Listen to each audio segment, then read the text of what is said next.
छोटे से शहर के एक कोने में हरियाली से घिरी एक पुराने से घर में एक लड़की रहती थी, परी। उम्र में बस 13 की, लेकिन दिल से जितनी मासूम उतनी ही भावुक। उसके लिए यह घर एक पुराना दुनिया और उस दुनिया की सबसे खास साथी थी बिल्लू। बिल्लू कोई आम बिल्ली नहीं थी। सफ़ेद रेशमी बाल, गुलाबी नाक और नीली आंखें, मानो चांदनी में ढकी कोई परी हो। हाँ, नाम जरा उल्टा सा है, बिल्लू, लेकिन यही नाम उसकी नटखट आदतों को बिल्कुल सही बयां करता था। परी और बिल्लू की मुलाकात भी किसी फिल्मी कहानी से कम नहीं थी। एक बरसाती शाम थी, आसमान गरज रहा था, बिजली चमक रही थी।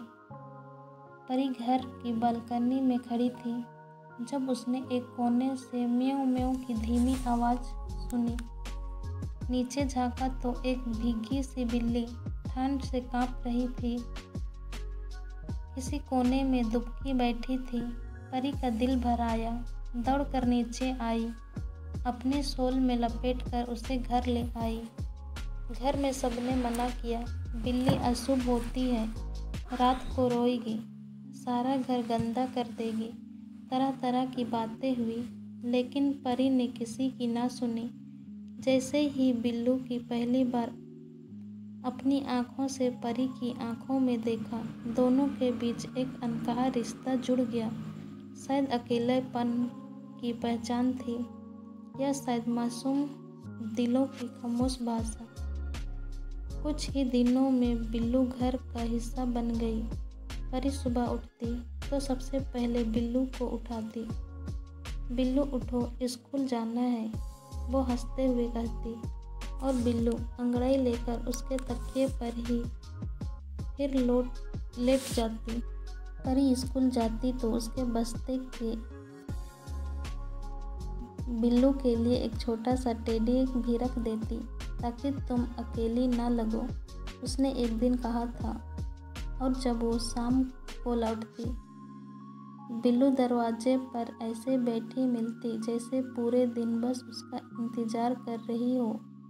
हर रात परी अपना होमवर्क करती और बिल्लू उसकी किताबों पर आ बैठती। कभी पेन से खेलती, कभी पन्ने पलट देती, पर झुंझलाती नहीं थी। बस मुस्कुरा कर कहती, तुम्हें भी पढ़ना है क्या? खास बात यह थी कि बिल्लू कभी बाहर नहीं जाती, ना जाने क्यों, लेकिन उसे सिर्फ परी के साथ रहना पसंद था। यहाँ तक कि अगर परी एक कमरे से दूसरे में जाती तो बिल्लू भी पीछे पीछे जाती।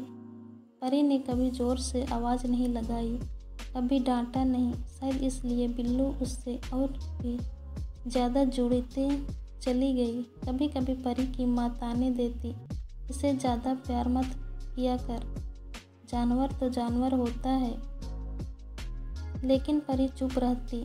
वो जानती थी बिल्लू उसके लिए जानवर नहीं थी, वो उसका साथी, उसका दोस्त, उसका छोटा सा परिवार थी। एक दिन परी बहुत उदास थी। स्कूल में किसी ने उसे चिढ़ाया था कि तू तो बस बिल्लियों से प्यार करती है, इंसानों से डरती है। परी ने कुछ नहीं कहा, लेकिन घर आकर सीधा अपने कमरे में जाकर रोने लगी। बिल्लू धीरे धीरे आई, उसके पास बैठ गई और अपने सिर से परी के गाल को सहलाने लगी।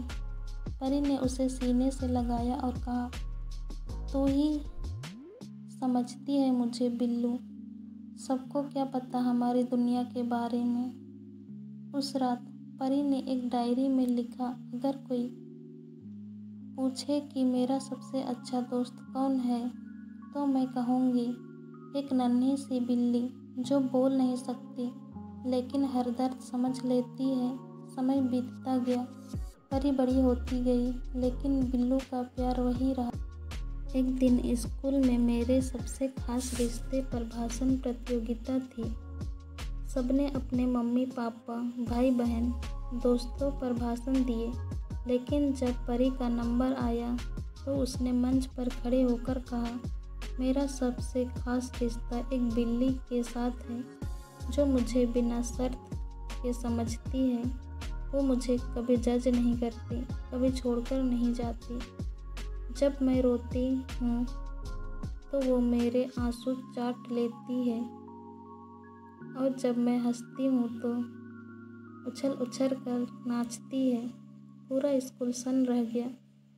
कई लोग मुस्कुराए, कई लोगों के आँखों में आंसू भर आए, और परी को उस दिन पहला पुरस्कार मिला। वक्त की रफ्तार कभी किसी के लिए नहीं रुकती। बिल्लू अब बूढ़ी होने लगी थी। उसकी चाल धीमी हो गई थी, आँखों में धुंध आ गई थी, लेकिन परी का प्यार और देखभाल और भी गहरा हो गया था। अब वो खुद बिल्लू को खाना खिलाती, गर्म कपड़े में लपेटती और हर रात उसकी पीठ सहलाते हुए सुलाती। एक दिन बिल्लू ने चुपचाप परी की गोद में सिर रखा, उसकी आँखों में देखा और धीरे धीरे उसकी सांसें थम गईं। एक दिन बिल्लू ने चुपचाप परी की गोद में सिर रखा, उसकी आँखों में देखा और धीरे धीरे उसकी सांसें थम गईं। परी बहुत रोई। दिन, हफ्ते, महीने निकल गए, लेकिन वो खाली कोना, वो खाली तकिया और वो शांत दरवाज़ा अब पहले जैसा नहीं रहा। लेकिन एक बात आज भी परी कहती है, बिल्लू गई नहीं है। वो हर रात मेरे ख्वाबों में आती है और कहती है, मैं अब भी तेरे पास हूँ, बस थोड़ा अलग अंदाज में।